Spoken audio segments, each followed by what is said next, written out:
Don Gus, ¿podemos aplicar otra vez lo del registro? Sí, claro. Gracias. Bueno, buenas tardes, buenas tardes, buenas tardes. Espero se encuentren muy bien. Me da mucho gusto saludarles. Veo por ahí a WS en cámara, a Cristian, a David, que lo vi y ya no lo veo. Yo creo que ahí viene, ahí viene. A Rocío Villalobos también la estoy viendo. Sergio se va conectando, Jessica, etcétera. Entonces, me da mucho gusto saludarles y espero se encuentren muy bien. Hoy les saludo desde Costa Rica. Ya no estoy tan cerca de ustedes como la semana pasada que estaba en Argentina. No tengo tanto frío como la semana pasada que estaba sufriendo del frío en Santa Fe de Rosario. Pero sea un momento propicio de enviarles un poco de la calidez y la humedad de Centroamérica, que realmente hoy está espantosamente intensa, pronto a llover.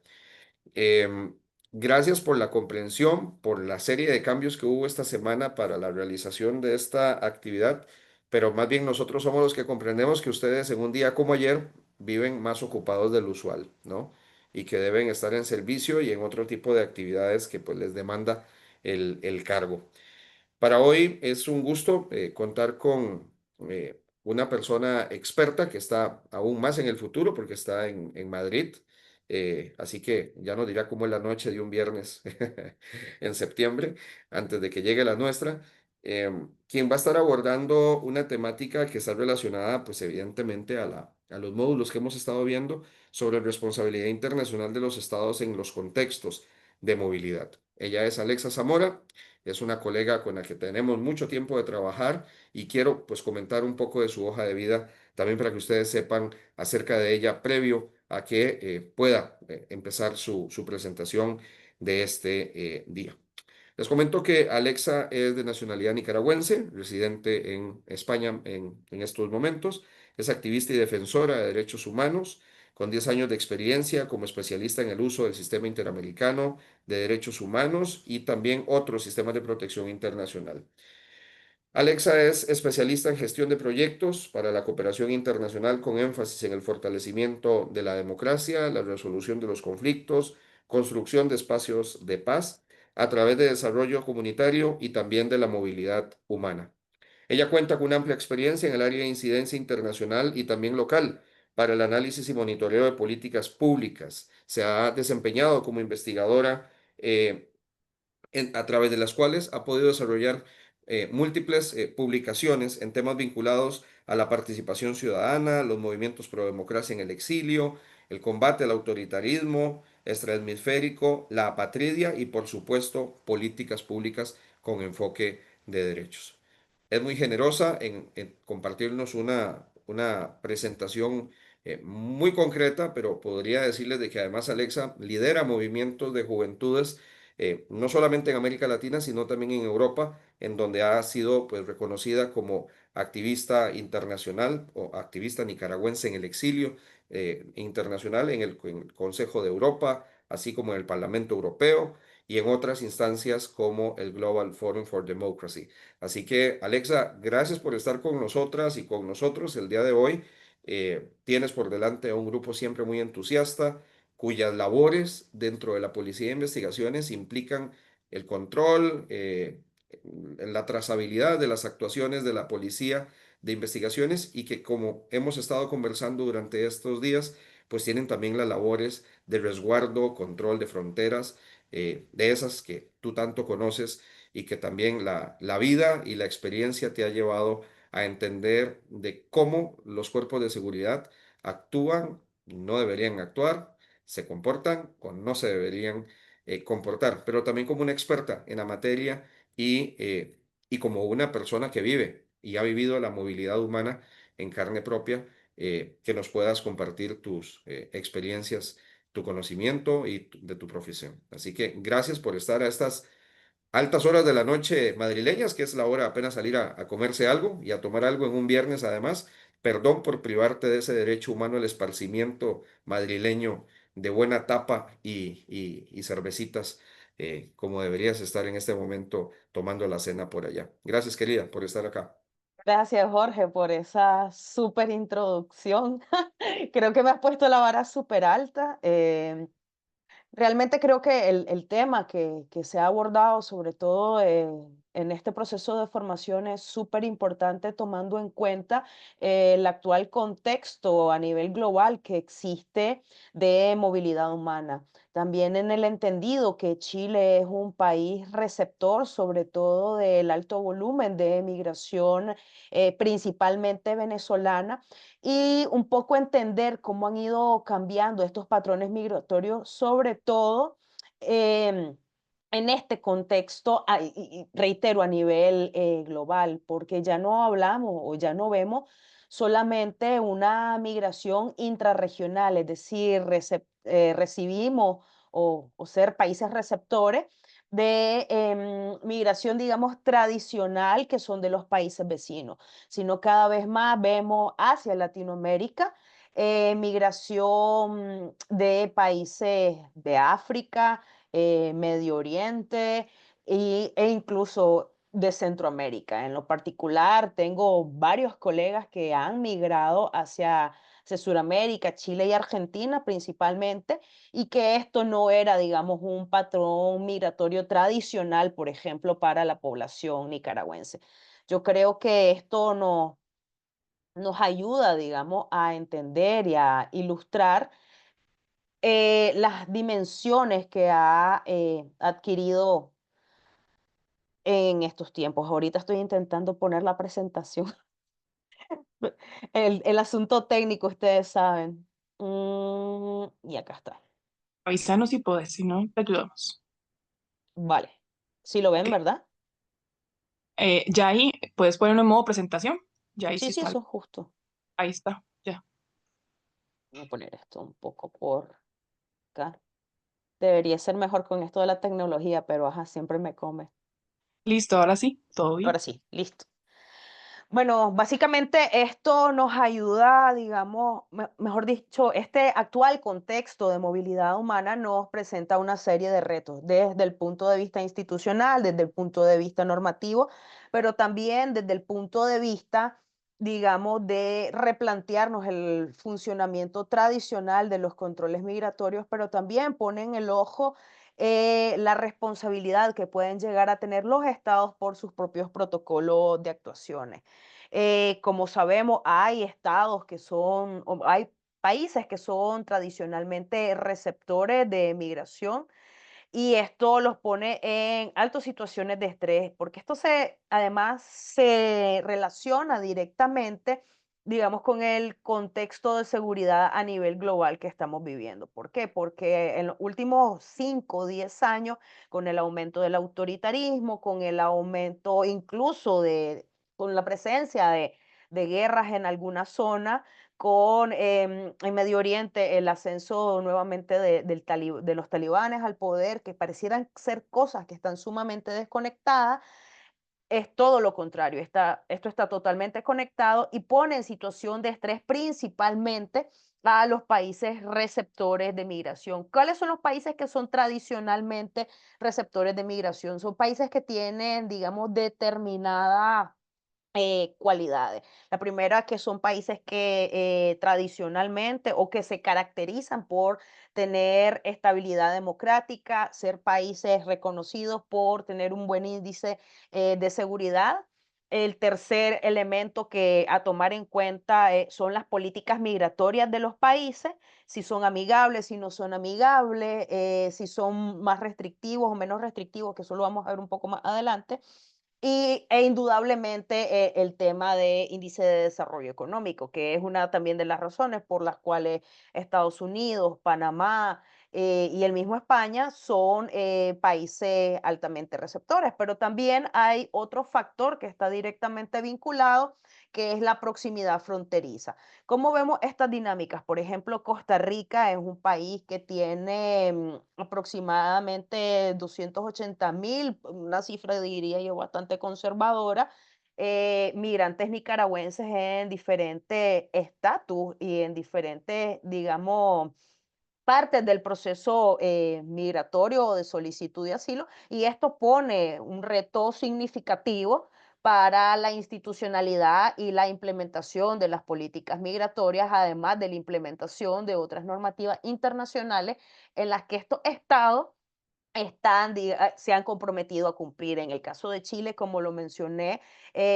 su fuente, digamos, de migración más directa, por igual tema geográfico, suele ser Venezuela. Y yo creo que esto ustedes bueno, además esto ustedes lo tienen clarísimo, ¿verdad? Y esto genera presión humanitaria. ¿Por qué? Porque al aumentar el volumen de personas migrantes, pues esto estresa el sistema. También tenemos el otro reto, que son las políticas restrictivas, que son medidas orientadas a desalentar la migración irregular. Yo lo pondría muy entre comillas, porque limitan el acceso a procedimientos de asilo. El caso más insigne que tenemos en la región es precisamente Estados Unidos. Y esto también nos tiene que traer a la discusión de qué tan efectivas son estas políticas restrictivas, porque al final la migración no solamente es un derecho, sino que es una realidad para millones de personas. Y entre más restrictiva suele ser la normativa de un estado, menos eficiente. ¿A qué me refiero con esto? Lejos, digamos, de desalentar la migración, que es el objetivo que se persigue con esta normativa, lo que hace es colocar en situación de indefensión y promover, mejor dicho, facilitar la comisión de violaciones a derechos humanos, que se vincula directamente con el tema de violaciones de derechos humanos en contexto de movilidad humana. Y para ello vemos que esto se fundamenta, digamos, en tres elementos de la responsabilidad internacional. Voy a poner esto un poco en minus para que puedan verlo, porque los estados son internacionalmente responsables por la Comisión de Derechos Humanos y existe lo que llamamos el principio de extraterritorialidad, que vamos a ver un poco más adelante. ¿Cuándo puede ser responsable a nivel internacional el Estado? Bueno, en tres supuestos. Por la comisión de un hecho ilícito internacional, como bien se explica, cualquier acción u omisión atribuible a un Estado que viole una obligación internacional de derechos humanos genera automáticamente la responsabilidad de este Estado. Después están los elementos constitutivos de esta responsabilidad internacional, que es que la conducta debe ser atribuible al Estado conforme el derecho internacional y constituir una violación de una obligación internacional vigente. Y bueno, las consecuencias jurídicas que conllevan el deber de cesar la violación, la reparación a la víctima y la garantía de no repetición. Vemos que hay muchísima jurisprudencia dentro del ámbito interamericano. Pero también hay conceptos que tenemos que tener conceptos claves que tenemos que tener claros cuando abordamos el tema de responsabilidad extraterritorial en los contextos de movilidad humana.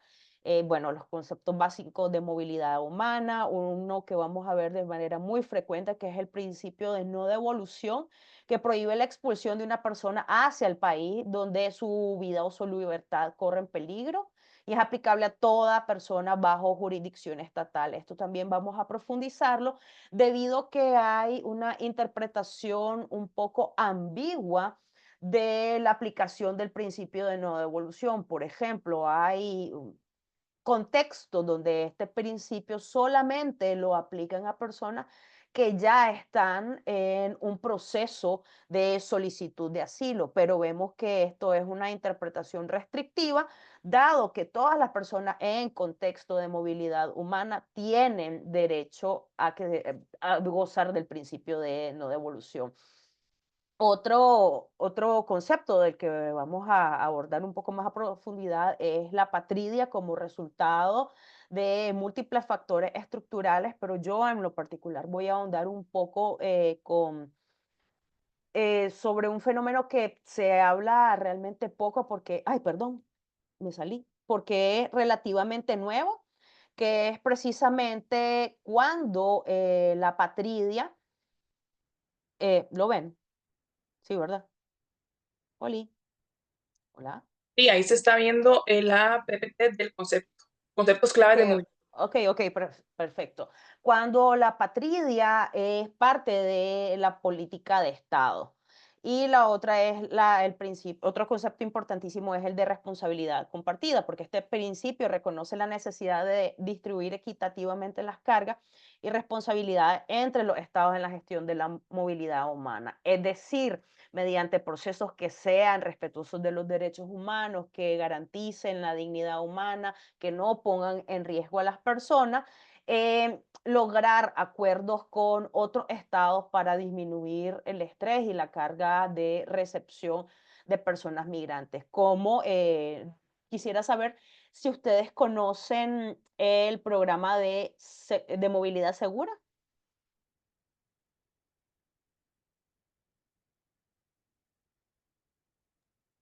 Tal vez alguno de los participantes que tiene la cámara encendida o no, que esté como manifestar la pregunta de Alexa. Don Javier Espinosa nos dice que no con la cabeza, que no conoce el programa. ¿Alguien más lo No, conoce? ¿No? ¿No lo Si no, conocen? Alexa, yo tampoco la conozco, pero quería hacer una consulta. Sí, sí, claro. En la práctica, ¿cuál podrían ser ejemplos de una persona apatridia? Excelente pregunta. Entiendo el concepto, pero en la práctica, ¿cuáles podrían ser esos casos?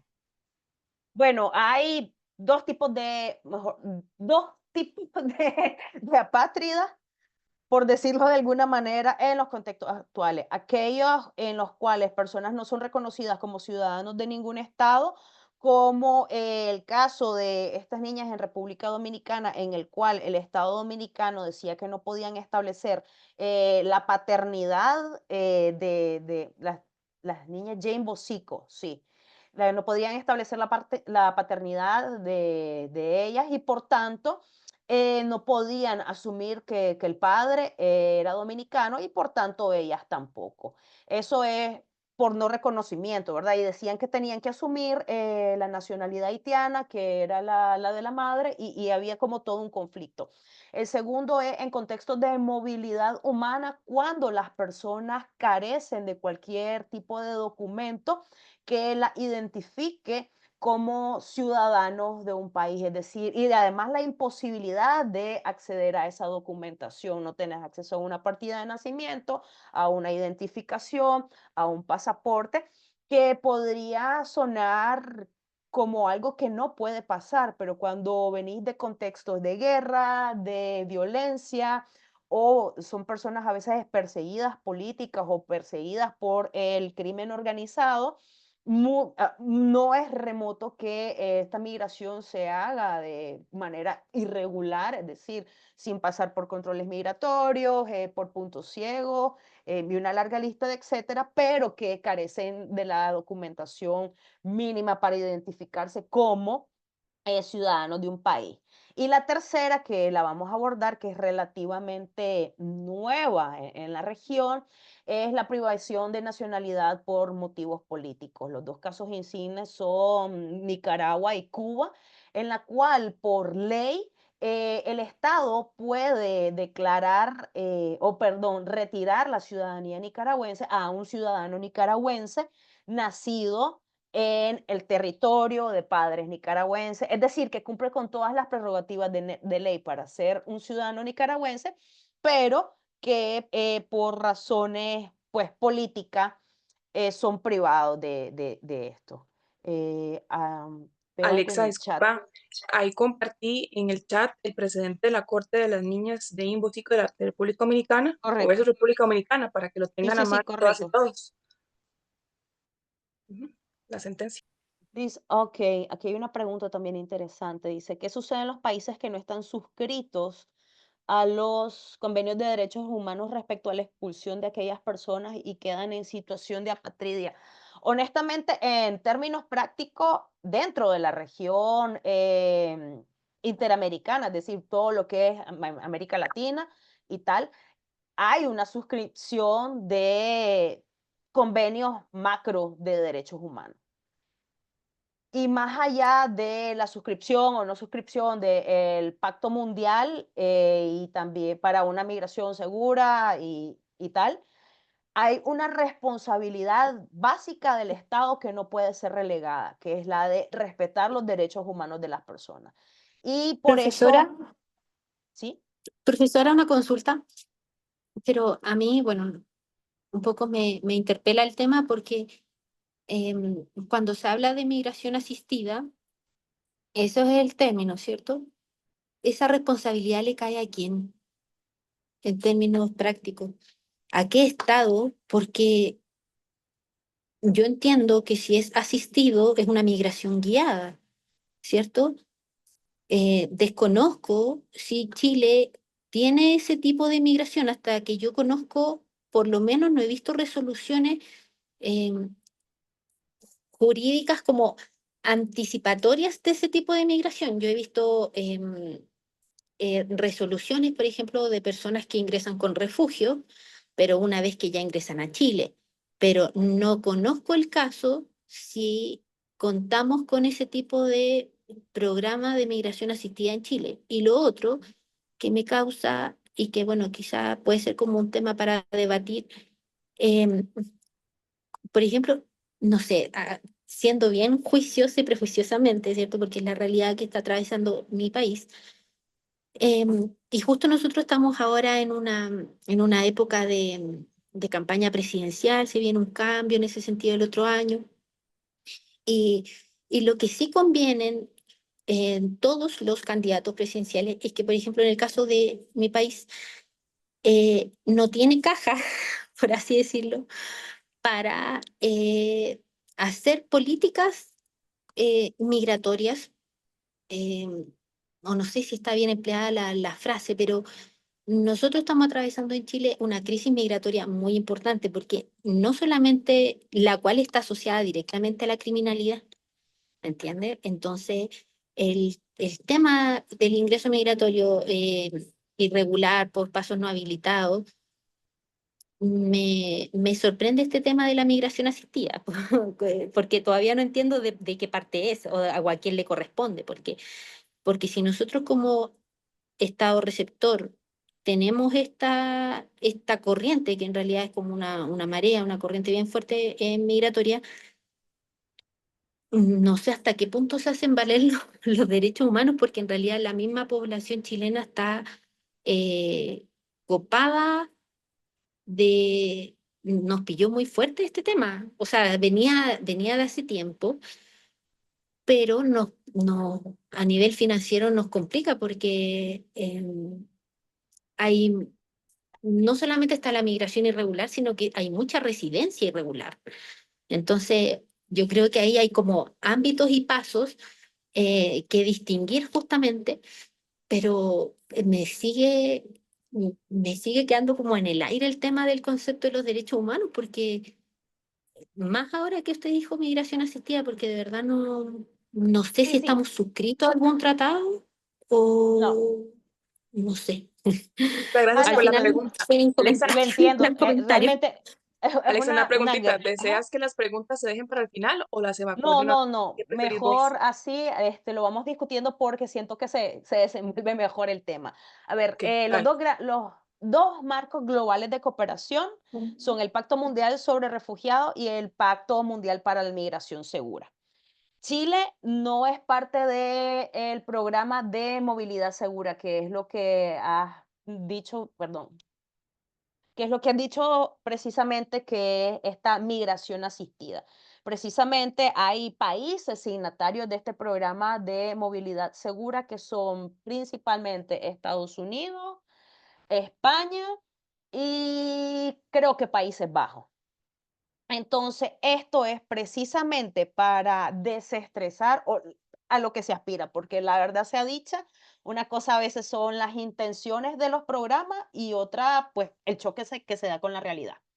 Entonces, lo que pretende es desestresar sistemas que están copados, por ejemplo, el caso de Costa Rica, y mediante un proceso que además es voluntario, reubicar a la gente. Yo en lo personal participé de un proceso de movilidad segura, era solicitante de asilo y refugio en Costa Rica y por parte de ACNUR en colaboración con la Organización Internacional para las Migraciones, apliqué a este programa y pasé mi proceso porque hay un proceso, porque Pasa también por la confirmación de antecedentes penales, por ejemplo, para evitar o por lo menos intentar filtrar de que esto no se vuelva un mecanismo de internacionalización del crimen. Por otro lado, hay una responsabilidad de los países signatarios y del fondo común que se establece para financiar estos procesos. Es decir, este proceso no puede recaer al 100% en el país receptor hacia el cual se está moviendo a la gente. Y esto además cumple con, bueno, decirlo, cuotas. España dice, podemos recepcionar X cantidad de personas durante X periodo de tiempo provenientes de tal lugar y que cumplen con criterios. Además, por ejemplo, los criterios con los que se cumplen dentro del programa de movilidad segura es la capacidad de inserción que vaya a tener la persona en este nuevo contexto. El tema del idioma juega un gran rol, el nivel educativo, es decir, la capacidad que tengan las personas para aprender e insertarse económicamente dentro de todo este proceso. Y además hay un proceso, digamos, de otorgamiento de estatus que es automático. Cuando las personas que ingresan a estos programas de movilidad segura, perdón, son personas que ya están con un proceso de solicitud de asilo o de refugio en el país donde están establecidos, que está activo, y que al aplicar el programa de movilidad segura, en el proceso de reasentamiento, el país que los recibe se compromete a brindarle el estatus de protección internacional. Ha sido complejo, tiene sus barreras y sus realidades, sobre todo con el tema del consentimiento informado. Creo que incluso las personas que a nivel técnico están en la implementación del programa no tienen conocimientos al 100% de cuáles son las realidades con las que se enfrenta igual el sistema del país que lo acoge y que también está vinculado con algo que mencionabas y que me parece súper importante, que es uno de los principios centrales del Pacto Mundial de Refugiados, que es la solidaridad y la responsabilidad compartida. ¿En la realidad se cumple? No. ¿Por qué? Porque precisamente en teoría se debería de brindar apoyo a países que acogen a refugiados, sobre todo los países que son signatarios del Pacto Mundial sobre Refugiados están obligados a apoyar esto y en la práctica vemos que los recursos son insuficientes. Después está el fortalecimiento de la autosuficiencia y como, esto se lo voy a cortar un poco más a nivel personal, como persona que ha eh, estado en múltiples procesos, se queda muy corto, pero también es un tema de recursos. Después está la ampliación del acceso a soluciones y la promoción de condiciones seguras para el retorno en los casos que esto sea posible. Lamentablemente, lejos de mejorar las condiciones que dan origen a la migración, como es la inseguridad, como es la capacidad, digamos, de tener o estabilidad económica o tu país y una serie, bueno, serie de factores que dan origen a la migración, porque la migración es multifactorial, lejos de mejorar, tienden a empeorar. Pero yo creo que esto nos lleva también a replantearnos cómo se hacen, cómo se implementan estas políticas en terreno, porque yo puedo entender totalmente la posición de ustedes en la cual es muy difícil con los pocos recursos que tienen pues, como mencionaban, cumplir con todos los estándares de derechos humanos, con todos los procedimientos que se supone que deben cumplir, con pocas personas, pocos recursos y una larga lista, etcétera. ¿Y cuál es el cuestionamiento? El cuestionamiento es cómo se construyen estas políticas y estos pactos mundiales internacionales más de arriba hacia abajo, lamentablemente, versus desde el contacto de la realidad, es decir, ustedes que son primera línea hacia arriba y tomando en cuenta pues las realidades estructurales de la migración. Yo en lo particular creo y reafirmo que las políticas migratorias a niveles nacionales e internacionales tienen que ser revisadas para ser compatibles con la realidad y no solamente desde el punto de vista de la administración pública que tiene sus propios retos, sino también desde el punto de vista llano de que la migración es una realidad y no es útil para ningún Estado tener políticas incompatibles o restrictivas en sí con el tema de la migración. Uno de los grandes vacíos, por ejemplo, que hay dentro de la normativa de migración y refugio es la incapacidad que han tenido la mayoría de los estados para crear normativas que tomen en cuenta la migración por motivos económicos.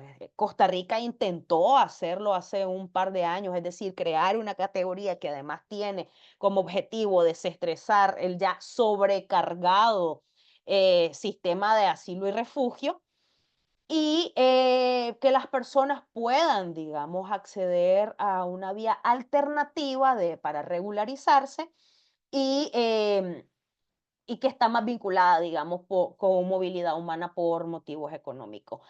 ¿Por qué hago como énfasis en esto? Porque realmente para un Estado es mucho más beneficioso tener a una persona que se logre insertar de forma efectiva y se vuelva un activo para el Estado, es decir, una persona que paga impuestos, es decir, una persona que cumple con sus obligaciones fiscales y ciudadanas de manera regular, versus toda esta migración irregular que simplemente da como resultado la precarización del trabajo, es una barrera para el acceso a la justicia. Además, esto fortalece el crimen organizado porque tampoco podemos negar el hecho de que mucha de esta migración irregular está acompañada no solamente de todos los riesgos que conlleva, sino que también hay cárteles que se dedican precisamente al tráfico humano y esto también pone en situación de vulnerabilidad a los estados receptores. Hacen falta recursos, hace falta, hace falta tener una discusión seria como estados receptores al respecto de esto, pero tomando en cuenta a la gente que está en primera línea, que al final son las instituciones que atienden a los migrantes y son los migrantes los que están en esta primera línea. Y por otro lado, bueno, también el Pacto Mundial para la Migración Segura tiene un enfoque en todos los migrantes, no solamente en los refugiados, que también eso es como una aclaración conceptual que vale la pena hacer y que ya lo mencionaba la compañera anteriormente, que es precisamente no solamente son migrantes las personas que se encuentran en situación de movilidad humana, que están pasando por un proceso de regularización. Y además, hay que entender que los procesos de regularización son de diferentes índoles, no solamente el asilo como tal, sino también hay estados, digamos, que en los que los procesos de residencia son, digamos, mucho más expeditos, no sé, en honor a la verdad no conozco el procedimiento total en Chile, yo estoy más familiarizada con el tema de asilo y refugio, pero que precisamente hay una cantidad significativa de personas en estatus de irregularidad, es decir, que no tienen un estatus legal de residencia, no están dentro de un proceso de asilo y refugio, dentro de, por ejemplo, Chile, y que esto se vuelve un círculo vicioso porque muchos de ellos realmente no califican para un proceso de asilo y refugio, sino que su migración es de otra índole y si el Estado no ofrece a estas personas un mecanismo que cumpla con estas características o que se adapte realmente a estas características, nuevamente se sobrecarga a los procesos y a las instancias que ya existen. Y, ay, eso. Y esto pasa, digamos, y con esto pasamos, digamos, al tema de las obligaciones extraterritoriales. La responsabilidad del Estado puede ser de tres índoles. Dentro del control efectivo de la jurisdicción, se extiende extraterritorialmente cuando el Estado ejerce control o autoridad efectiva sobre personas fuera de su frontera. Si agentes estatales interceptan a migrantes en alta mar, estas personas están bajo su jurisdicción, ya que alguien también preguntaba de quién tiene la responsabilidad y por qué se considera extraterritorial, porque no estás hablando de un ciudadano de tu país, estás hablando de un ciudadano de otro país, suena muy redundante, pero es así, y confluyen, digamos, las responsabilidades de ambos estados. Hay una responsabilidad jurídica efectiva de tutelar derechos por parte del estado del cual provienen las personas en situación de movilidad humana, pero también hay una responsabilidad efectiva de tutelar, velar y salvaguardar los derechos de esta persona por parte del estado o el país en el cual ésta se encuentra.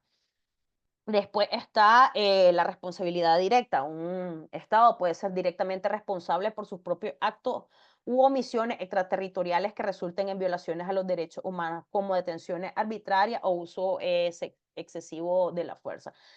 Uno de los casos emblemáticos, ay, yo soy bien mala para pronunciar este nombre, ahí me disculpan, es el caso que vimos. En el cual, creo que también fue sí, en República Dominicana, en el cual se detuvo a personas haitianas. Los agentes de migración identificaron un camión en el cual personas haitianas estaban migrando. Bueno, se lo voy a poner que es más fácil, me disculpan que ando un poquillo. mm, mm, Acá está. ¿Lo ven, verdad?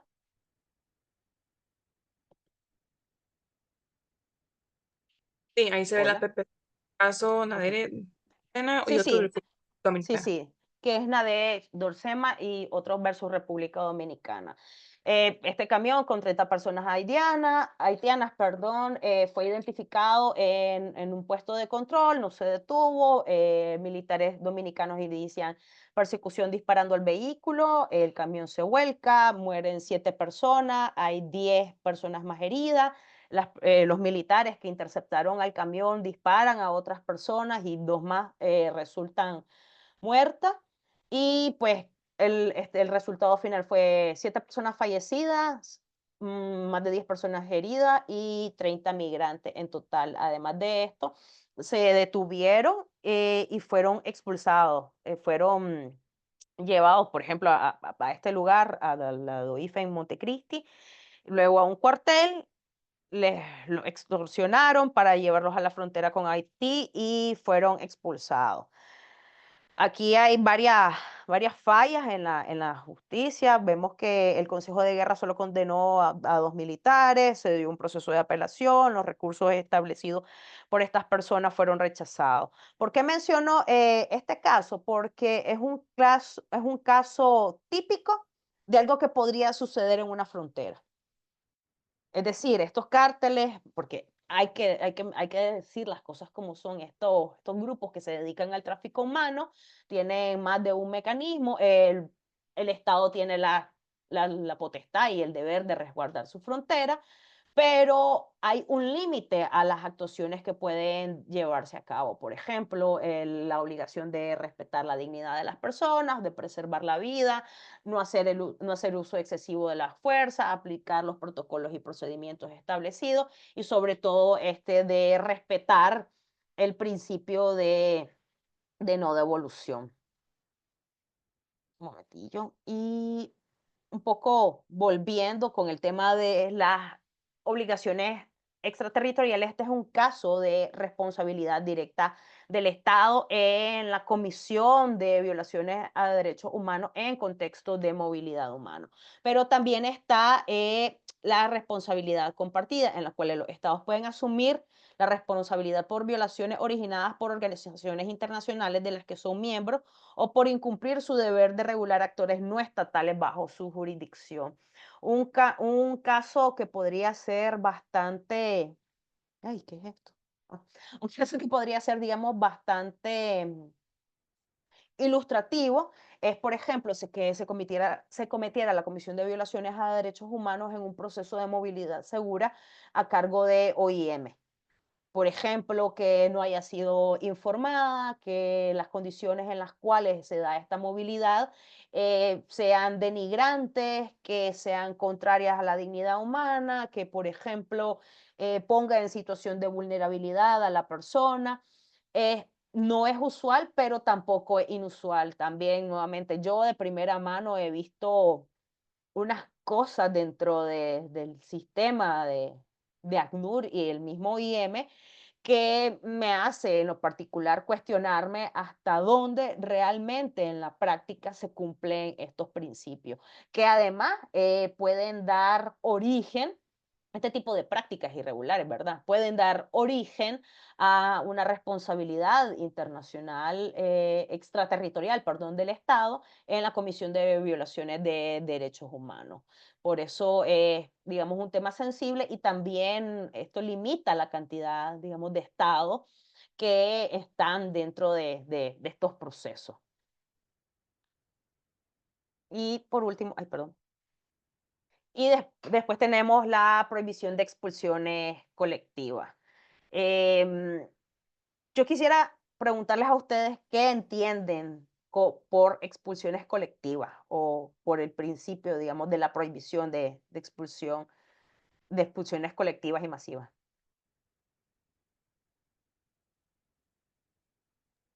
¿Algún voluntario, alguna voluntaria? Jorge, adelante, levanta la manita. Gracias.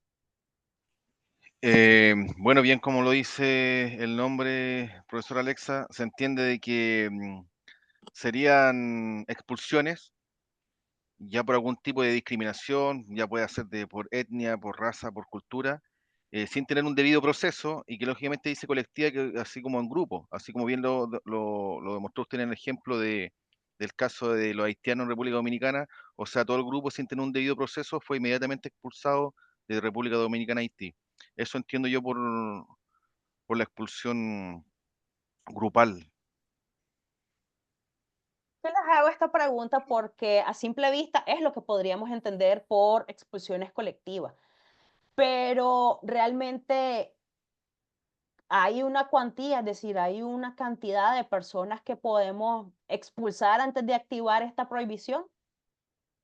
No la hay realmente. Y también este principio aplica cuando de forma sistemática se expulsan a personas sin haber cumplido el debido proceso, pero sin necesariamente formar parte de un grupo. Un caso, así como ya lo mencionó Jorge, el caso de Nadesh Dorsema es como muy ilustrativo porque son 30 personas. Y como ya mencionaba, no se trata de un número, sino de la ausencia de determinaciones individualizadas, es decir, de manera arbitraria a un grupo de personas, ya sea por raza, por origen o por las razones que sea, se le expulsa del país sin un debido proceso. Ahora quiero que se imaginen esto, porque vamos a ir un poco con lo vacío. Imagínense que un país priva de la nacionalidad a un grupo de personas originarias de ese país y expulsa a un tercer país. ¿Ustedes creen que eso sea posible?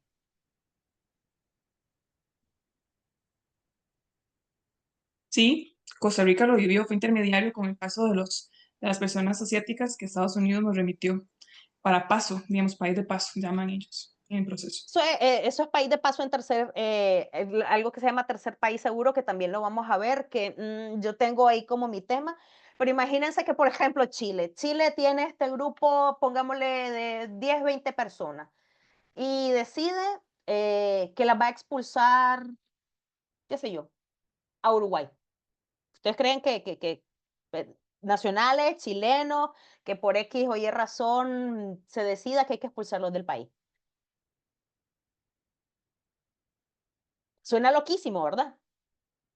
Y que además ustedes han leído sobre algún estándar aplicable o una normativa aplicable a un supuesto que está fuera de toda lógica y que no suena lógico, pero pasa en países como, por ejemplo, Nicaragua. Y Nicaragua no lo ha hecho una sola vez, lo ha hecho 2 veces. El primer grupo fue de 222 personas que en un proceso sumario fueron por ley privada de nacionalidad y expulsada hacia Estados Unidos. Y el año pasado, si no mal recuerdo, sí, 2024, 135 personas también fueron juzgadas en un proceso sumario y expulsadas hacia Guatemala.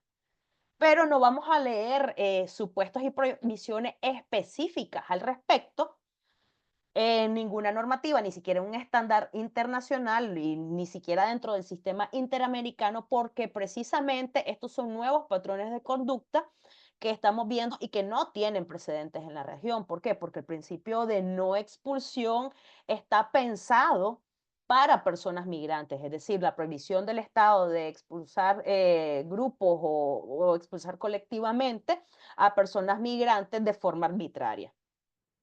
Esos son, digamos, un poco parte de los vacíos que tiene la normativa. Vemos que no hay, digamos, un precedente anterior a este. Y sobre todo otro con el tema de las expulsiones colectivas es que en la región tenemos también el caso de Estados Unidos, que lo vamos a ver justo ahorita porque les voy a pasar unos casos y con unas preguntas también para que puedan analizarlo, porque en, a nivel normativo se ve todo como fácil de entender, como fácil de aplicar. Ustedes lo viven todos los días, pero cuando estamos hablando de cosas, de casos reales, de situaciones que se dan in situ, se pierde un poco la noción, por ejemplo, de lo que constituye una facultad del Estado para salvaguardar el territorio y aplicar la normativa versus las responsabilidades del Estado en torno a la protección de los derechos humanos de las personas en contexto de movilidad en contextos de movilidad. Como les mencioné, hay dos casos críticos con respecto a lo que es la privación arbitraria de la nacionalidad. Uno de ellos es Nicaragua, que hizo una reforma constitucional y al Código Penal por la cual una persona puede puede ser privado de la nacionalidad nicaragüense con todo lo que esto implica en un juicio por la comisión de crímenes políticos. Y el otro caso paradigmático es precisamente Cuba, que en 2024 hizo una reforma a la ley de ciudadanía para, digamos, privar a ciudadanos cubanos de la nacionalidad.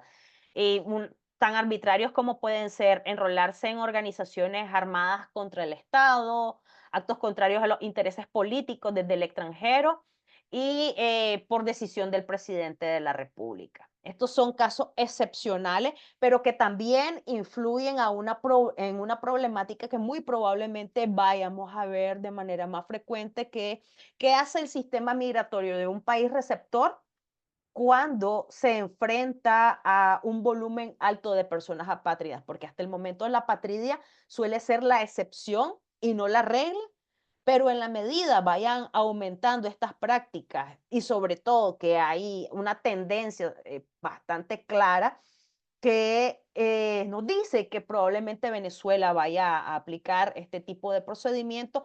Por ejemplo, ¿qué reto implicaría esto para el sistema chileno al verse en la necesidad o en la situación de lidiar con un alto volumen de personas en situación de apatridia? Que además esto conlleva a su vez un aumento de la carga para el Estado que recibe a estas personas. Y por último, pues, ¿alguna pregunta hasta el momento? ¿No? Tenemos unas en el chat, si querés te las leo para Sí, porfi, que ¿cuáles? no las leo. Claro. Tenemos la siguiente, vamos a ver. Dice, profe, pero entiendo que Estados Unidos ya se salió de la movilidad segura desde que llegó Trump. Y tengo una consulta, nos pregunta Sergio. ¿Los corredores humanitarios han sido utilizados en fenómenos de migración con personas que deseen volver a su país de origen? Esas dos primero y ya te leo otras dos más. Sí, y precisamente vamos a analizarlo ahorita en los casos prácticos.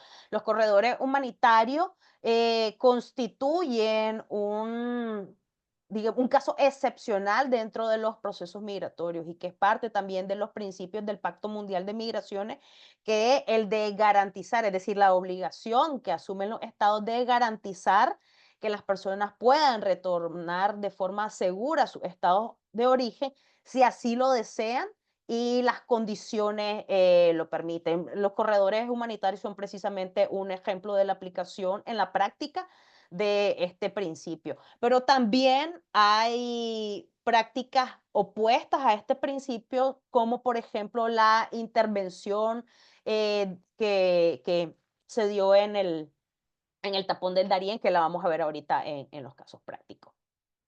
Y sí, Estados Unidos se salió del programa de movilidad segura.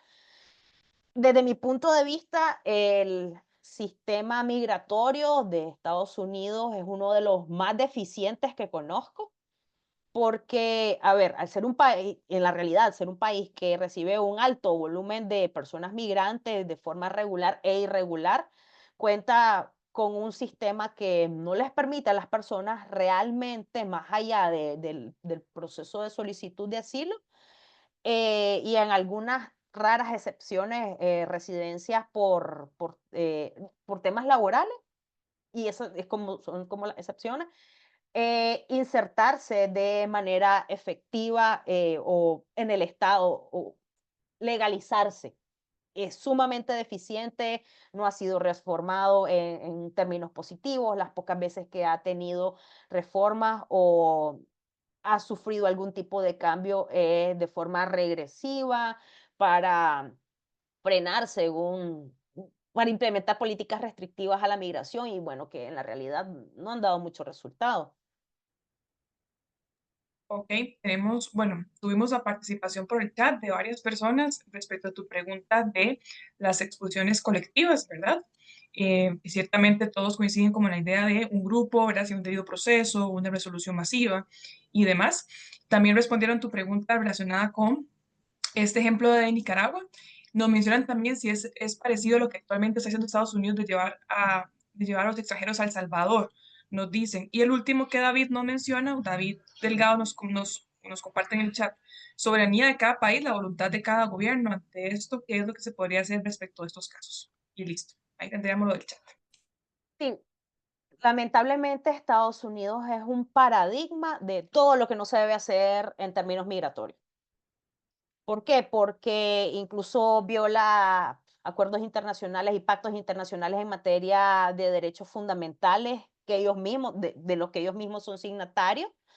Esto de una especie de extradición de ciudadanos por supuesta comisión de delito a terceros países es contrario a todo lo que significa el debido proceso respecto a la dignidad humana, el principio de no devolución, porque muchas veces los regresan a sus propios países, pero lo que está pasando en este momento es un sin precedente y no en un sentido positivo, dado que las personas que son detenidas en Estados Unidos por residir de manera irregular, son llevadas a una cárcel de máxima seguridad, que es el SECOT en El Salvador. Y pues yo creo que todos hemos escuchado de las condiciones en las que se vive, bueno, que están detenidas las personas en el SECOT, pero más allá de esto, los procesos incluso de detención violan todo lo que debería ser el derecho al debido proceso y es una violación flagrante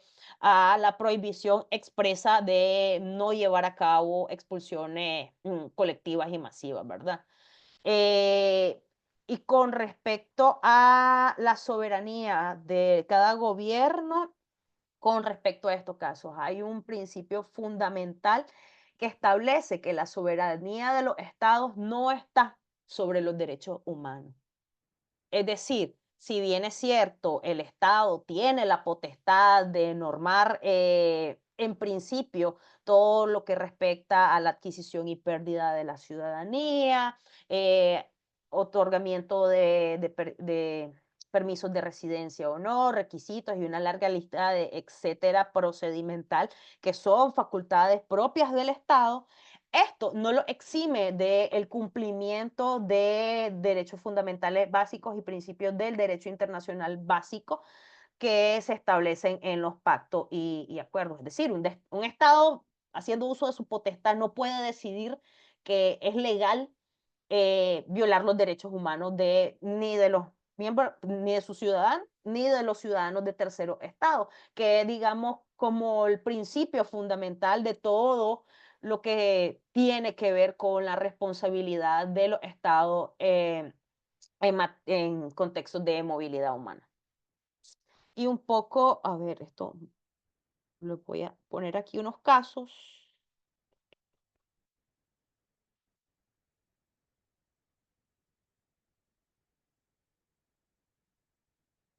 ¿Dónde están, Dios mío? Aquí están.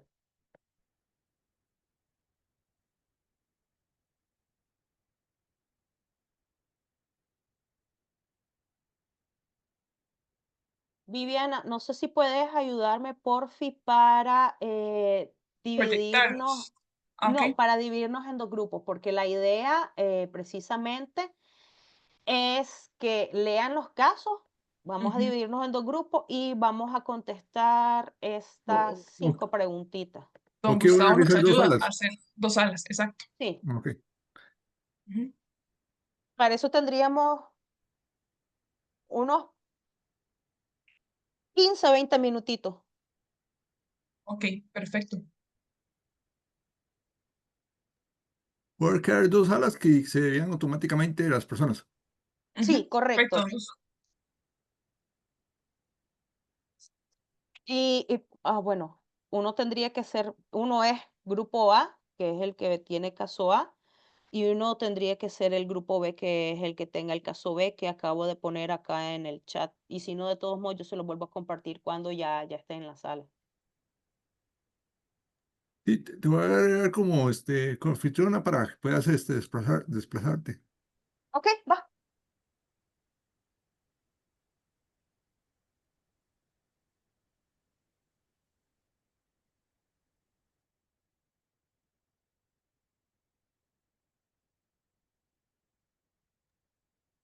Ok.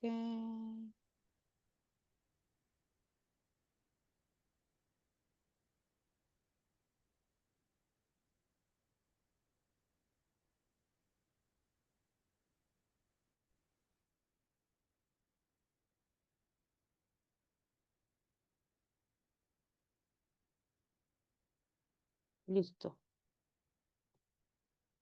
Pueden ir yendo a sus salas ya.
Me salí sin querer, Dios mío.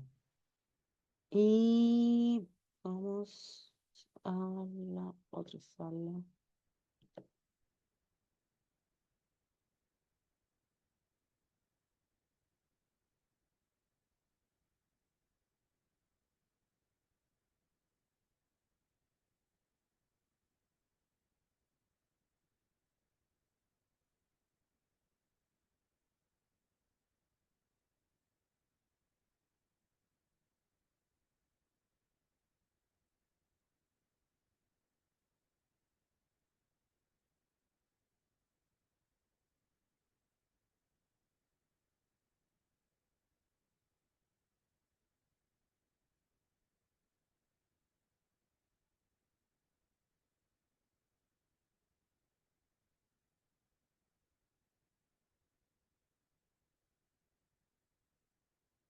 Mm.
Y yo estoy intentando agregarte, Alexa, también. Tabito, si estás por ahí. O si me pueden poner de co-host para pasar al grupo B, que ay, tengo que Sí, ponerle. ella tiene permiso. Ok, ya No, tienes es que permiso. no, me había salido. Ah, te ha Ok, ok. salido. Ah, ya Sí, te di permiso otra vez. vale, gracias. Ok, ahora salas pequeñas. Listo. Ahora, ay, Dios mío.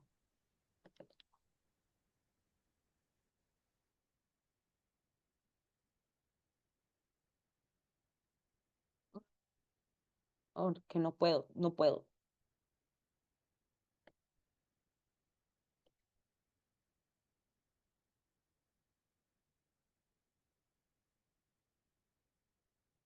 al grupo 2 tienes que pasar. Sí, sí, sí, sí, sí, sí, sí, sí, ya, ya, ya.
Hola.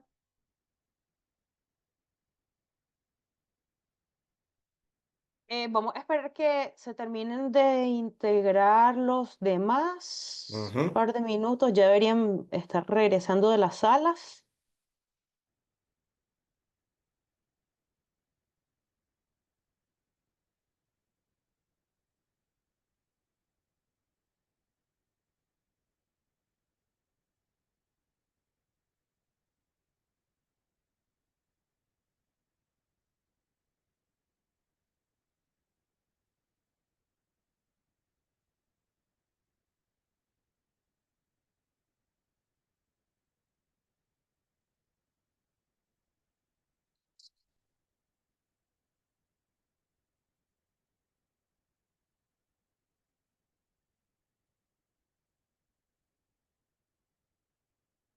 Listo, ya estamos todos, ¿verdad? Creo que sí. Vale. Bueno, si quieren, empezamos con el grupo A, que los escuché que estaban en una discusión animadísima, para compartir un poco el análisis que hicieron de estos casos, compartir un poco las perspectivas y además si quisieran compartir qué tanto se acerca esto a la realidad con la que ustedes tienen que lidiar dentro de sus procesos en Chile.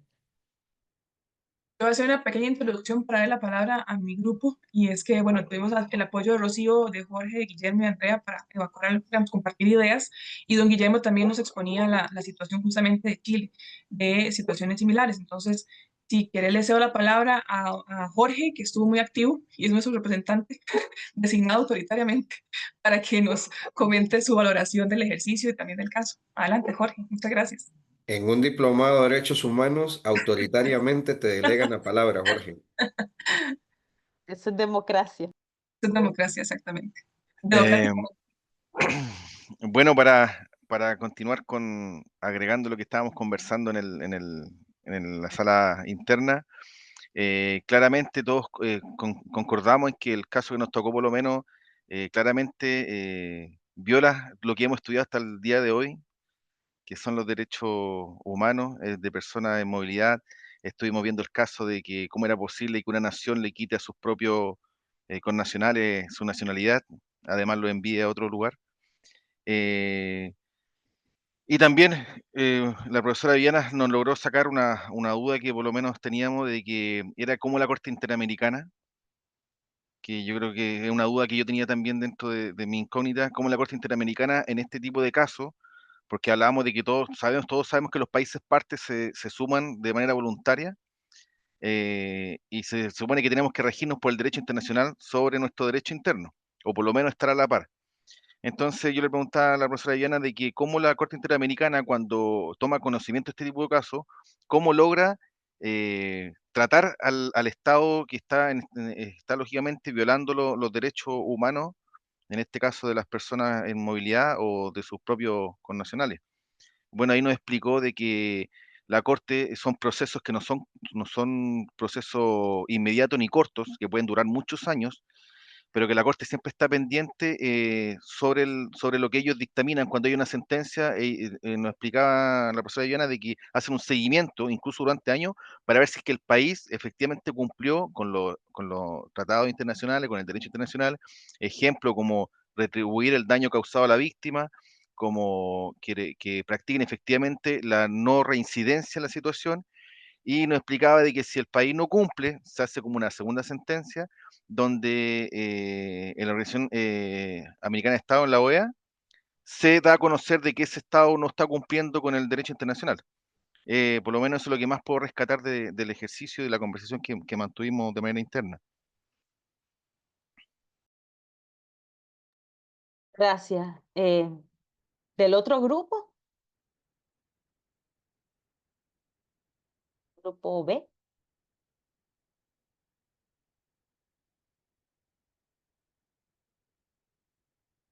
Hola. Tenemos a alguien del grupo B, no sé si Jorge, vos estuviste con el grupo B, porque si no le damos el gane al grupo A, un punto extra. Grupo A. Jorge Padilla. Hola, Hola, yo estuve en el grupo B, la verdad es que no tuvimos conversación, no tuvimos ningún moderador y al parecer no tuvimos la misma interacción que tuvo el grupo A. Ok, pensé que, O bueno, sea, el dale. grupo no hizo nada. O sea, yo por lo menos leí el caso, pero no interactuamos como grupo, no tuvimos ningún moderador. Vale. Si el grupo B quiere, alguien que estuvo en el grupo B, comentar su análisis del caso. Yo les puedo hablar por lo menos de lo que yo leí. Bueno, nos tocó el caso del tapón de Darién, donde nombraba que Estados Unidos había hecho ahí como un pacto con Panamá y Colombia para frenar un poco la expulsión, el paso que estaba yéndose hacia el lado norte.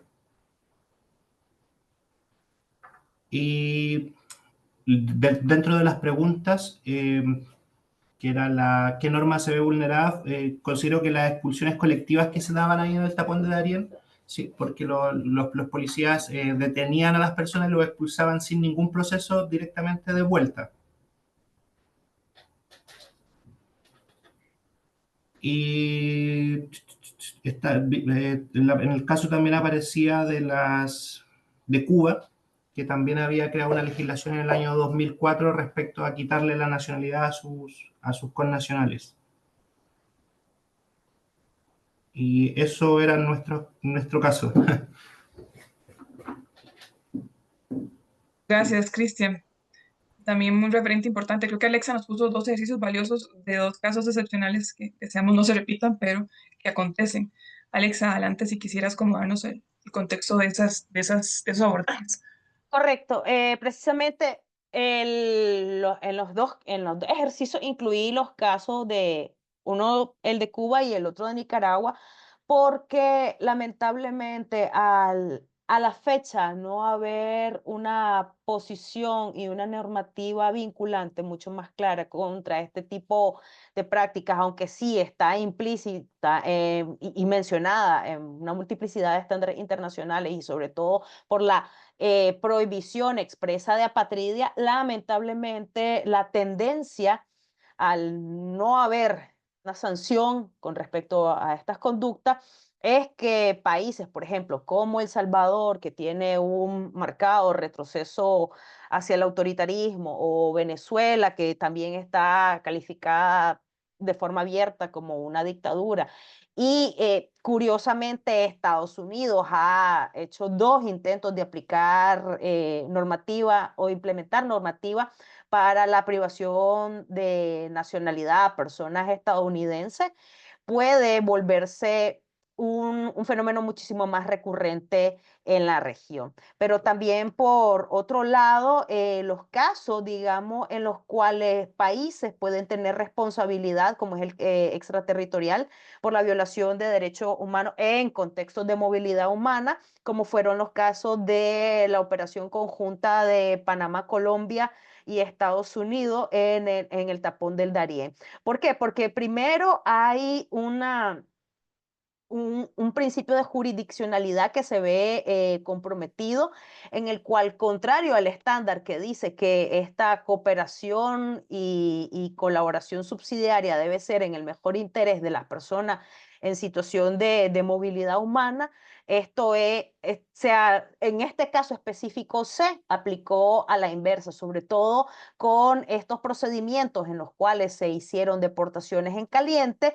y se iban a dejar a las personas migrantes o a su país, se retornaban a su país de origen, que también es contrario a los estándares internacionales, sobre todo el principio de no devolución, pero también a otras personas se les dejaba de manera arbitraria en la frontera con Colombia, lo que desencadena en términos sumarios y numéricos una situación, una crisis humanitaria bastante marcada. Es decir, aquí vemos cómo tres estados son responsables de la comisión de violaciones a derechos humanos y actuaciones contrarias a los procedimientos y normas internacionales.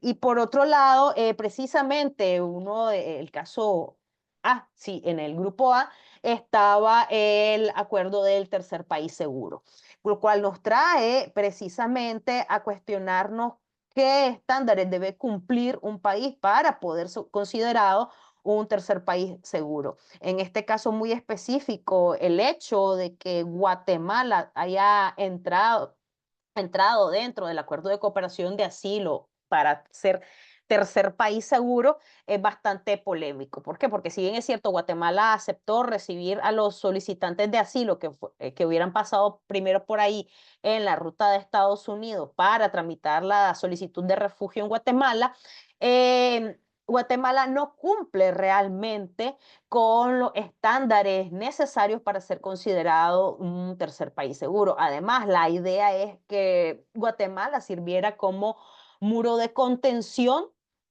para los migrantes provenientes de Centroamérica, principalmente de Honduras y El Salvador, que fue un intento falso de equiparamiento del principio de Dublín.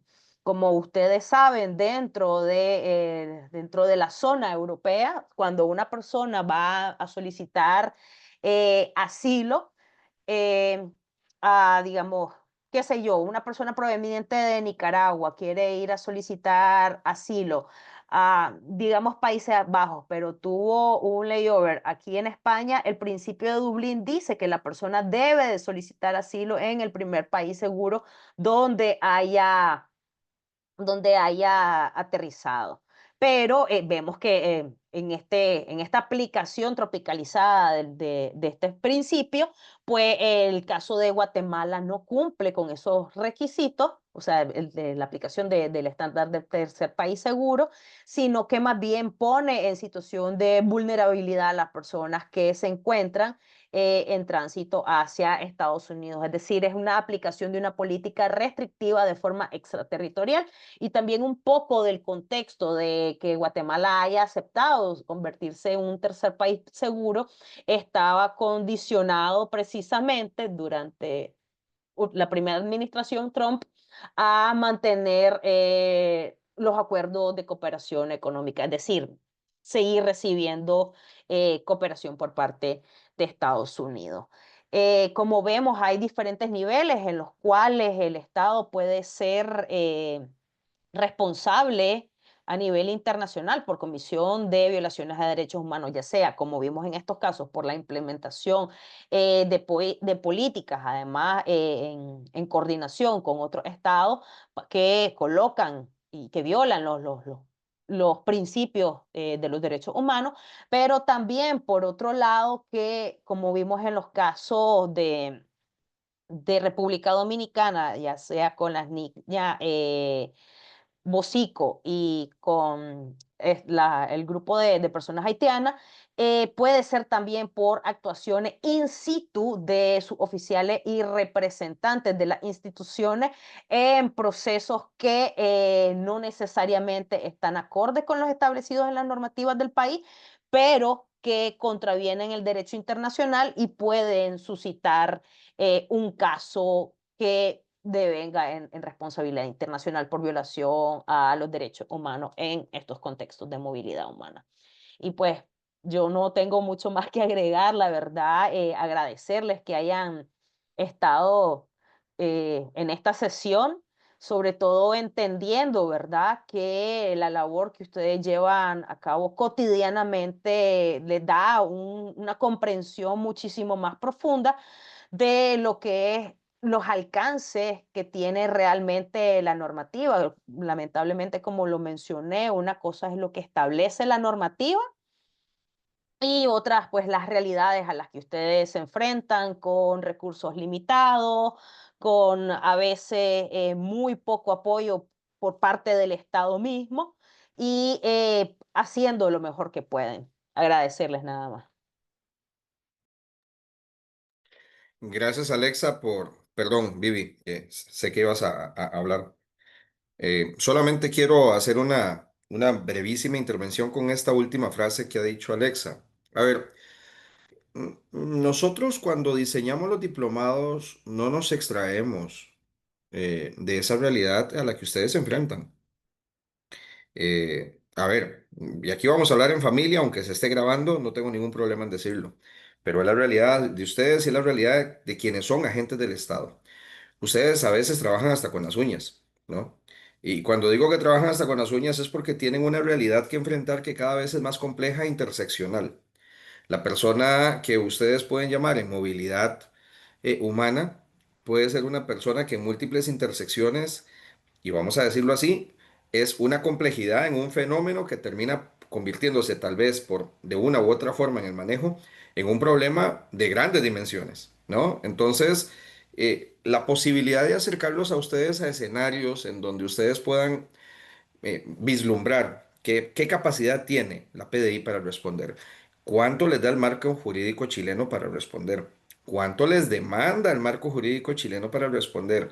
Súmenle la cantidad de tratados internacionales que por definición los estados son felices de ratificar como política exterior, ¿no? Ustedes saquen una idea de cuántos tratados tiene Chile en materia de derechos humanos. ¿Cuánto implica en términos de eficacia institucional en responder a las directrices de acuerdo a las visiones o a los planes estratégicos que tienen que responder?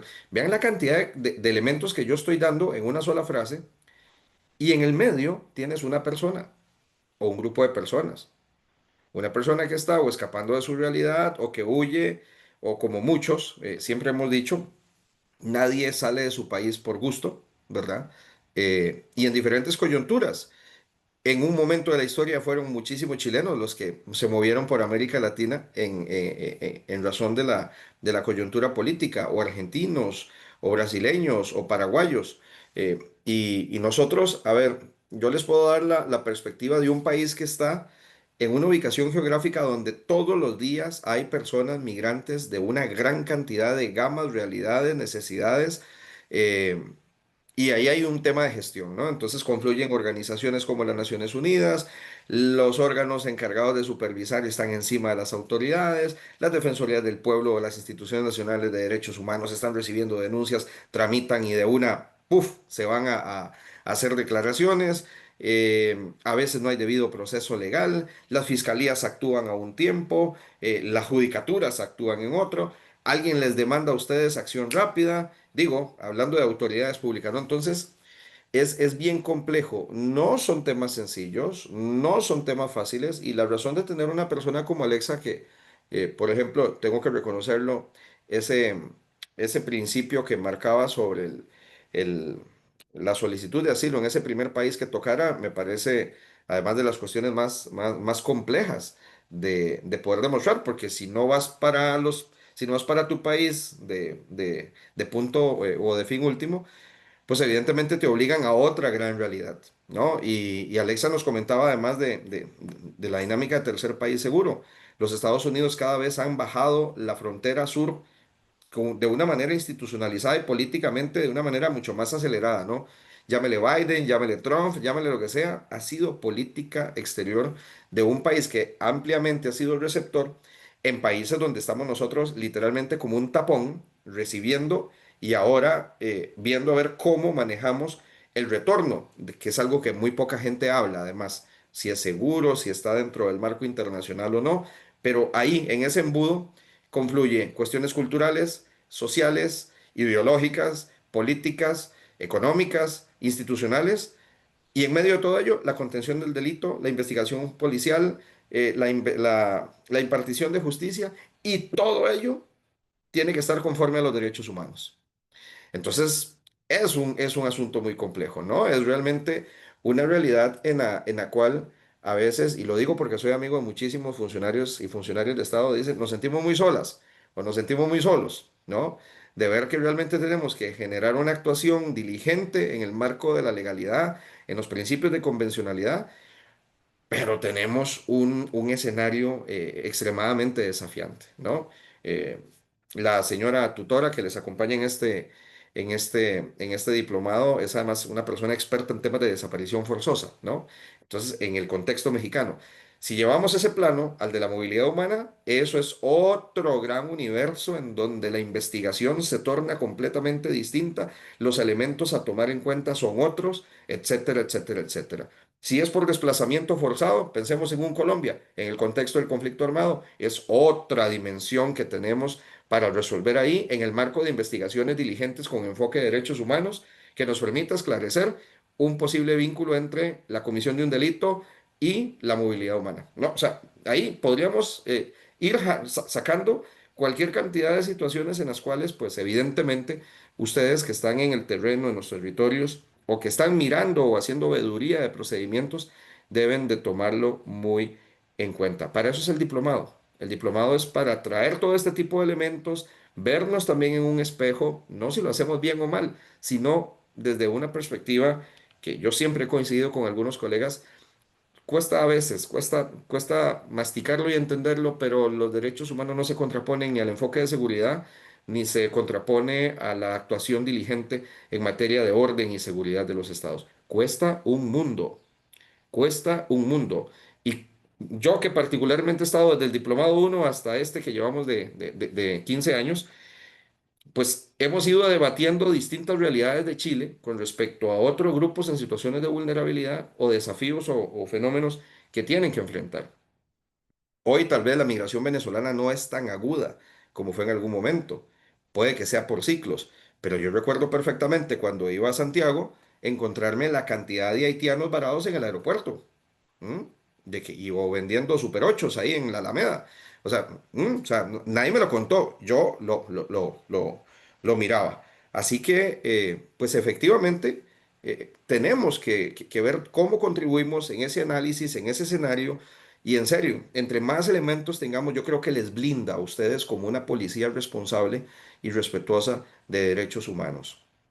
De nuevo, debe costar un mundo ser policía de fronteras en una situación de barrera idiomática, de barrera cultural, de presión de hambre, frío, que huyen de las condiciones de las cuales huyen y que en el fondo, pues muchas veces a ustedes los ven como los malos o las malas, me imagino, ¿no? Entonces, también siéntanse en un entorno seguro. Aquí nada de lo que se imparte es para recriminar de que estamos haciendo las cosas. No, al contrario, este es un aula de clase y en el aula de clase somos francas, somos francos, traemos los enfoques, tratamos de darle diferentes miradas para que ustedes puedan fortalecer esas visiones institucionales, esa actuación eh, estatal, porque como bien lo mencionaba Alexa, y lo han estado viendo ustedes con las lecturas, una mala aplicación de un procedimiento puede generar responsabilidad internacional y bueno, ustedes son agentes del Estado desde la entrada hasta la médula, ¿no? Así que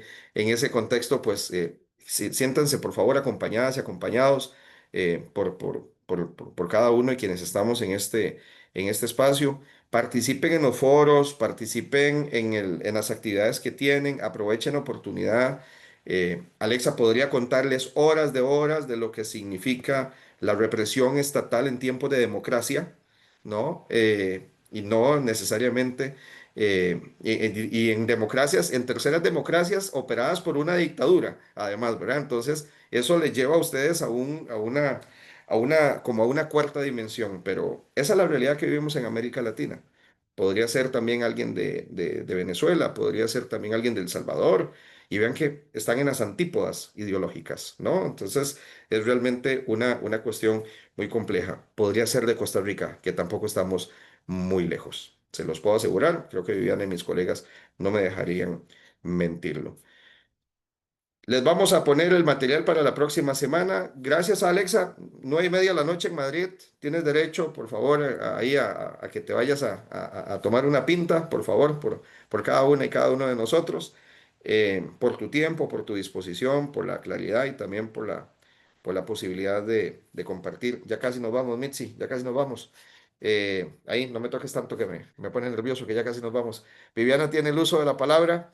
Eh, Me da mucho gusto verles, de verdad, me da mucho gusto verles y espero que en la próxima semana nos volvamos a encontrar con otra persona que les va a también a comentar de otros elementos.